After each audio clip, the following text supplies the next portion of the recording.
आताची जी सगळ्यात मोठी बातमी येते त्यानुसार धनंजय मुंडे यांनी राजीनामा दिलेला आहे। आताची सगळ्यात मोठी आणि महत्त्वाची अपडेट म्हणावी लागेल। धनंजय मुंडेंनी मुख्यमंत्र्यांकडे आपला राजीनामा सोपवल्याची माहिती आहे। आतापर्यंत त्यांनी राजीनामा द्यावा असं सांगितलं जात होतं, मुख्यमंत्री त्यासाठी आग्रही होते अशी ही माहिती आहे, पण अजूनपर्यंत त्यांनी राजीनामा दिला नव्हता। मात्र आता त्यांनी आपला राजीनामा दिला आहे मंत्रिपदाचा अशी माहिती आहे। धनंजय मुंडे यांनी हा राजीनामा दिलेला आहे।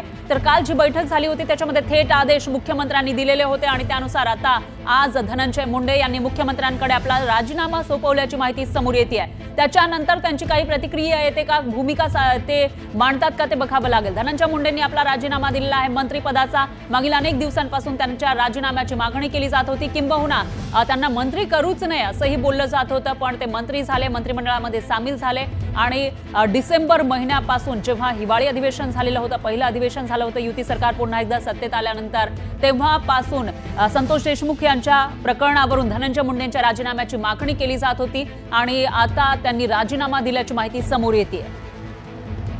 तर धनंजय मुंडे यांनी मुख्यमंत्र्यांकडे आपला हा राजीनामा सोपवलेला आहे आणि त्याच्यानंतर मुख्यमंत्र्यांची काही प्रतिक्रिया यावर येते का, सत्ताधाऱ्यांकडून काय प्रतिक्रिया येतात आणि धनंजय मुंडे स्वतः त्यांची काय प्रतिक्रिया येते ते बघावं लागेल। कारण धनंजय मुंडे यांचा जवळचा मानला जाणारा वाल्मिक कराड हा संतोष देशमुख हत्या प्रकरणामध्ये मुख्य आरोपी आहे, सूत्रधार असल्याचं म्हटलेलं आहे चार्जशीटमध्ये। तर त्यानंतर आता जे फोटो समोर आलेले आहेत ते अतिशय धक्कादायक आहेत। संतोष देशमुख यांना मारताना, त्यांचे खून करताना, हत्या करताना कशा पद्धतीचे त्यांचे हाल करण्यात आले हे अख्ख्या महाराष्ट्रानं बघितलेले आहे। त्याच्यामुळे संतप्त अशा प्रतिक्रिया उमटत होत्या, भावना राज्यभरातून उमटत होत्या आणि त्याच्यानंतर आज आत्ता थोड्याच वेळापूर्वी त्यांनी राजीनामा दिल्याची माहिती समोर येते। धनंजय मुंडे यांनी हा मुख्यमंत्र्यांकडे राजीनामा सोपवल्याची माहिती आहे। या विषयात